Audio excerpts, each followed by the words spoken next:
శ్రీమాత్రే నమః. అందరికీ నమస్తే అండి. అందరూ బాగున్నారా? Welcome to my channel Peela Padma.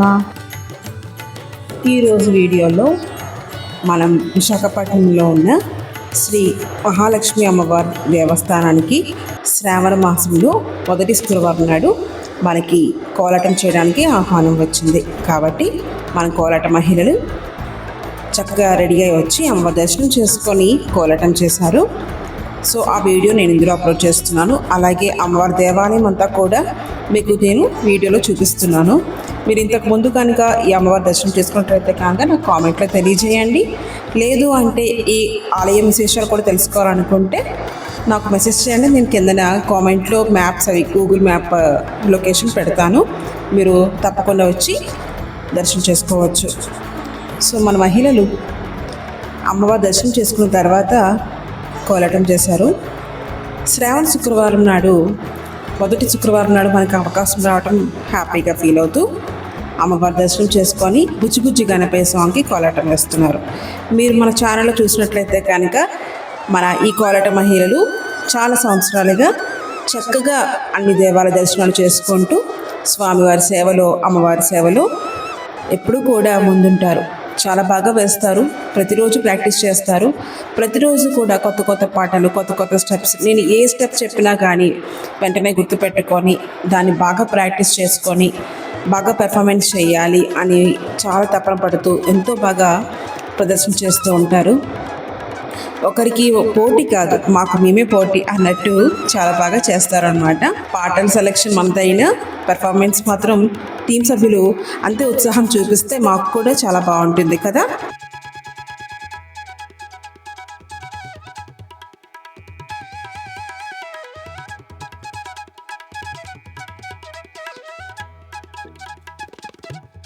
నేను చాలాసార్లు చెప్తూ ఉంటాను, మనం కోలాటం అంటే ఒక దేవుని సేవ కింద భావించాలి కానీ మరొక విధంగా ఎప్పుడు కూడా భావించకూడదు.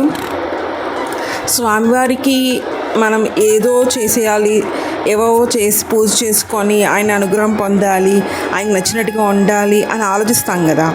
సో ఈ కోలాటం అనేది ఆయనకి ఎంతో ఇష్టం. అలాగే దేవుడి పాట వింటాము, మనసు ఉత్సాహంగా ఉంటుంది. అలాగే నలుగురితో కలిసి ఉంటాము, దేవాలయ దర్శనాలు చేసుకుంటాము. ఎన్ని అవకాశాలు ఈ కోలాటంలో ఉన్నాయి. సో ఇందులో వయసు ఎటువంటిది మనం చూడక్కర్లేదు. మన మనసు ఒక్కటే ముఖ్యం. మన మనసు దేవునికి అర్పించామా లేదా అనేది ఇంపార్టెంట్. సో చక్కగా మన టీం సభ్యులు అమ్మవారి పాటకి కోలాటం చేస్తున్నారు. ఇక్కడ మేము కొన్ని పాటలు వేసిన తర్వాత నేను మీకు కోలాటం అయిపోయిన తర్వాత దేవాలయ దర్శనం చూపిస్తున్నాను. ఈ దేవాలయంలో మీకు చాలా విశేషం ఏంటంటే అమ్మవారి దేవాలయం ఒక రథం ఆకారంలో ఉంటుంది. పక్కన దుర్గాదేవి అమ్మవారి గుడి, సరస్వతీదేవి అమ్మవారి గుడి, అలాగే మధ్యలో ఉన్న మహాలక్ష్మి అమ్మవారి ఆలయం చుట్టూ కూడా రాశి చక్రాలు, నక్షత్రాలు ఇవన్నీ ఉంటాయి. మీకు అవన్నీ చూపిస్తాను. ఫుల్ వీడియో కొంచెం వెయిట్ చేయండి, మీకు చూపిస్తాను.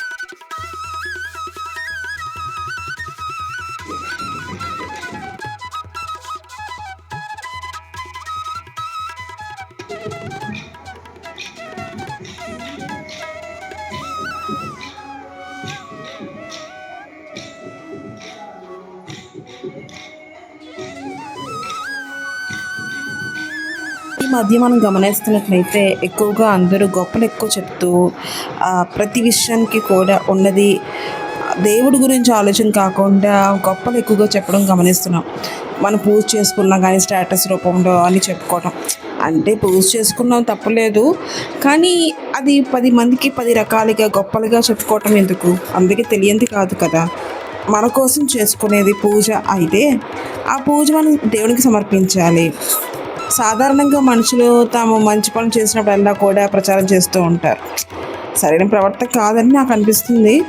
తాము చేసిన ప్రతి పని భగవంతుడికి తెలుసు అనే తృప్తితో ఉంటే బాగుంటుంది. ఏ పని చేసినా భగవంతుడు చూస్తున్నాడు, మనం జాగ్రత్తగా ఉండాలి, మనం ప్రచారం చేయాల్సిన అవసరం లేదు. ఎందుకంటే ఇంతమంది మనుషులకు తెలిసిన ఆయనకు తెలియాలి ముందు, ఆయన చూడాలి. స్వామివారి కోసం మనం చేస్తున్నాం. సో ఆయన చూడాలి, కానీ ఈ స్టేటస్ ఇవన్నీ అవసరమా అనిపిస్తుంది. మీరేమంటారు అనేది నా కామెంట్లో తెలియజేయండి. అంటే నా ఉద్దేశం, మన భక్తితో పూజ చేసామనుకోండి, అది ఆటోమేటిక్గా దేవునికి వెళ్తుంది. సో అది దానికి రిజల్ట్ కూడా బాగుంటుంది. 10 మంది చూసిన తర్వాత వాళ్ళు చెప్పే ఆన్సర్స్ ఒక్కొక్కటి ఒక్కొక్కలా ఉంటుంది, మనసు కూడా పాడే అవకాశం ఉంటుంది. సో అది నేను చెప్తున్నాను, మీరు ఒకసారి ఆలోచించండి. సో మీరు అడగచ్చు, మేడం మరి మీరు చేస్తుందంటే మీరెందుకు వీడియోస్ అప్లోడ్ చేస్తున్నారని. నేను చాలాసార్లు యూట్యూబ్లో చెప్పాను, నేను యూట్యూబ్లో ఎప్పుడు కూడా ఇన్ని సంవత్సరాల నుంచి నేను కోలాటం నేర్పిస్తున్నానని, ఇన్ని పాటలు నేర్పించానని, ఎంతమందికి నేర్పించానని, కానీ ఇన్ని ఊర్లు వెళ్ళి నేర్పించాను, ఇన్ని ప్రోగ్రామ్స్ చేసాం, అక్కడక్కడ వేసాం, ఇక్కడెక్కడ వేసాం అని ఎప్పుడూ కూడా నేను కౌంట్ చేసుకోను, ఎప్పుడూ కూడా చెప్పను. అది నాకు అనవసరం. దేవుడు నాకు మనుషుల్ని ఇలా అప్పచెప్పారు, ఇలా పరిచయం చేశారు. వీళ్ళతో పాటు నువ్వు కోలాటం జర్నీ చెయ్యి, వీళ్ళతో పాటు నువ్వు ఇలా దేవాలయ దర్శనాలు చెయ్యి, వీళ్ళతో పాటు నువ్వు కొన్ని మంచి మాటలు నేర్పించు, మంచి కార్యక్రమాలు చెయ్యు అని చెప్పి దేవుడు నాకు పంపించారని నాకు స్టార్టింగ్ నుంచి కూడా ఆ భావన అయితే ఉంది. అది కరెక్టా కదా అనేది అంటే నాకైతే అది కరెక్ట్ అనిపిస్తుంది. మరి మీరేంటో అనుకుంటున్నారు నాకు చెప్పండి కామెంట్లో. సో నాకు నిజంగా బై గాడ్స్ గిఫ్ట్ ఏంటంటే నా టీం సభ్యులందరూ కూడా చాలా మంచి వాళ్ళు. అటు ఫస్ట్ నుంచి చెప్పాలి అంటే మన కొత్తూరు వాళ్ళు, రాజపాలెం వాళ్ళు, ఫస్ట్ గొల్లుగానిపాలెం అమ్మ జాంటీ వాళ్ళ టీం, గాంధీనగర్ సత్యవత ఆంటీ వాళ్ళ టీం, మా గురువు గారు ఫస్ట్ మా చక్రవర్తి గారు ఏంటంటే వెంకటేశ్వర గుడిలో పంతులు గారు ఏంటంటే మాకు ఫస్ట్ నుంచి మీరు నేర్చుకుంటున్నప్పటి నుంచి కూడా మాకు ఎంతో బాగా సపోర్ట్ అనమాట. మంచి మంచి పాటలన్నీ కూడా అన్నమాచార్య కీర్తనలు మీరు నేర్చుకునేటప్పుడు ఆ పాటలు పాడుతున్నప్పుడు ఎంత ఉత్సాహంగా చెప్పేవారు, ఎంత ఉత్సాహంగా మాకు సపోర్ట్ చేసేవారు. సో మేము పెర్ఫార్మెన్స్ చేసేటప్పుడు మాకు అసలు ఆ ప్లేస్ ఏంటో, ఎక్కడ తీసుకెళ్తున్నారో, ఏం చేయాలో కూడా మాకు తెలీదు. అంత ఇన్నోసెంట్గా ఉండేవాళ్ళు. ఇప్పుడంటే ప్రతిదీ అందరికీ అర్థమవుతున్నాయి. సో ఏంటంటే అవన్నీ కూడా మీకు నేను తర్వాత ఎప్పుడైనా షేర్ చేయాలంటే నాకు తర్వాత మెసేజ్ చేయండి, నేను తప్పకుండా మీకు నా కోలాటం జర్నీ నేను వీడియో చేసి పెడతాను. సో ఏంటంటే మా సభ్యులు కోలాట మహిళలందరూ కూడా చాలా మంచి వాళ్ళు. అందరూ కూడా అటు కోటనరవ టీం కానీ, అగనంపూడి, జనతా కాలనీ, శ్రీహరిపురం, సింహగిరి కాలనీ, అందరూ కూడా ఇటువైపు కొసింకోట, కొత్తూరు, సత్యనారాయణపురం, అందరూ కూడా గాంధీనగర్, అందరూ కూడా చాలా ప్రతి టీం కూడా చాలా చాలా చాలా చాలా మంచి వాళ్ళు, దేవుడి భక్తి ఎక్కువ ఉన్నవాళ్ళు. అండ్ నాకు బాగా సపోర్ట్ చేసేవాళ్ళు. నేను ఎలా చెప్తే అలా విని అలా పెర్ఫార్మెన్స్ చేసేవాళ్ళు. సో నాకేంటంటే ఫోర్స్ చేయకూడదు. నేను ఏదో నా వంతుగా నేను దేవుడి దగ్గరికి వెళ్ళాను, దర్శనం చేసుకున్నాను, కోలాటం చేశాను, చక్కగా అందరూ హ్యాపీగా ఫీల్ అయ్యారా, అటు ప్రోగ్రామ్ చేసిన వాళ్ళు కానీ దేవుడు కానీ అందరూ హ్యాపీగా ఫీల్ అవ్వాలన్నట్టు నేను భావిస్తాను అనమాట. సో అలాగే జరుగుతాయి కార్యక్రమాలు కూడా.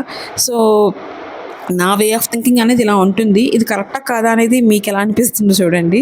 సో మన వాళ్ళందరూ కూడా ఎంత బాగా ఆ పాటలో ఇన్వాల్వ్ అయిపోతారు. పెర్ఫార్మెన్స్ చేసేటప్పుడు కూడా ఎంతో బాగా నవ్వుతూ పెర్ఫార్మెన్స్ చేయడం కానీ, నేను కొత్త కొత్త స్టెప్స్ కానీ కొత్త కొత్త ప్రాపర్టీస్ పెర్ఫార్మెన్స్ చేద్దాం అన్నప్పుడు కూడా వాళ్ళు నాకు ఒక మంచి సపోర్ట్ చేస్తారనమాట. అలాగే మన జనతా కాలనీ టీం కూడా మీరు గమనిస్తున్నట్లయితే కనుక ఎన్ని వీడియోస్ ఉన్నాయో మన వాళ్ళవి, అండ్ వాళ్ళు కూడా చాలా తిరుపతి, అరుణాచలం, కంచి ఇవన్నీ కూడా 5-6 ఇయర్స్ బ్యాకే దర్శనం చేసుకొని కోలాటం చేసిన రోజులు ఉన్నాయి. అవన్నీ కూడా మీరు మన ఛానల్లో ఉన్న చూడొచ్చు. సో ఇప్పుడు ఏంటంటే మహాలక్ష్మి అమ్మ దర్శనానికి ఇవన్నీ కూడా ఏంటంటే నాకు స్వీట్ మెమరీస్ అనమాట. కొన్ని సంవత్సరాల తర్వాత నేను చూసుకున్నట్లయితే కనుక అప్పుడు ఇలా జరిగింది అని నాకు చెప్పుకోవడానికి ఒక స్టోరేజ్, ఒక మంచి ప్లాట్ఫామ్ అనేది యూట్యూబ్ ఛానల్. సో అందుకని నేను ఇందులో అప్లోడ్ చేస్తున్నాను, కానీ నేను షో ఆఫ్ చేయాలని కానీ ఏదో చెప్పాలని కానీ కాదు. ఇది నా కోసం, నా టీం సభ్యుల కోసం, నా దగ్గర నేర్చుకుంటున్న కోలాటం వాళ్ళందరూ కూడా ఎంతో హ్యాపీగా ఫీల్ అవ్వాలి. అప్పుడు మేము ఇలా వెళ్ళినప్పుడు ఇంత బాగా జరిగింది అని వాళ్ళు గుర్తుపెట్టుకోవాలనే ఉద్దేశంతో నేను అప్లోడ్ చేస్తున్నాను అనమాట. సో దర్శనంకి వెళ్తున్నప్పుడు దేవాలయంలో చుట్టూ కూడా శిలారూపాలతో మీకు చూపిస్తున్నాను. చూస్తున్నట్లయితే మనకి దశావతారాలన్నీ కనిపిస్తున్నాయి చూడండి.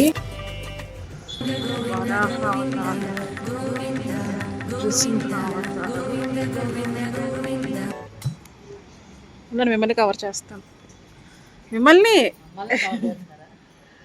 కవర్ చేస్తాను. రండి, బాగుంది కదమ్మా గుడి.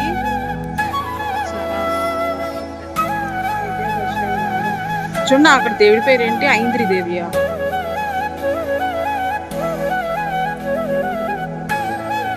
ఇంద్రాదేవి, వైష్ణవి.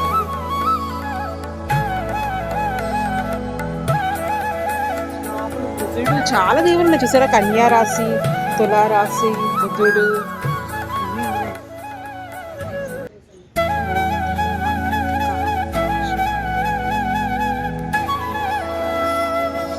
పుత్ర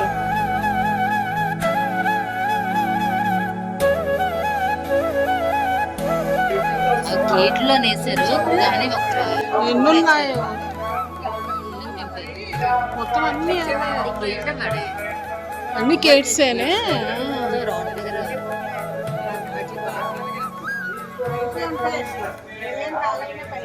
పైపు పెట్టేస్తారు. తెలుగు రాసి రాసి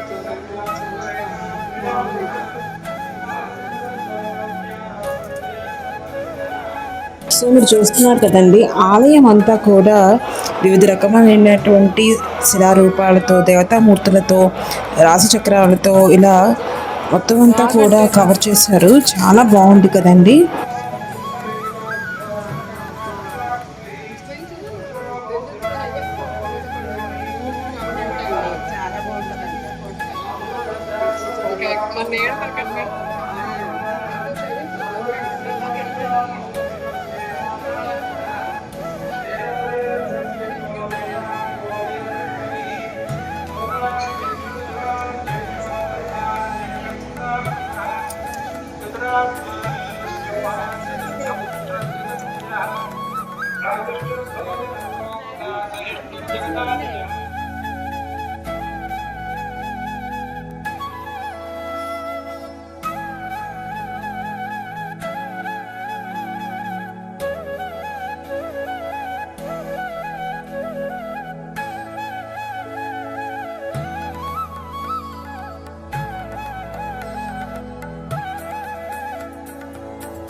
అఖిలాండ కోటి బ్రహ్మాండ నాయకి అయినటువంటి శ్రీ మహాలక్ష్మి అమ్మవారిని మనం తిరుచానూరులో పద్మావతి అమ్మవారు ఎలా ఉన్నారో అలా అన్నట్టుగా అనిపిస్తుంది అని మన వాళ్ళు చెప్తున్నారు.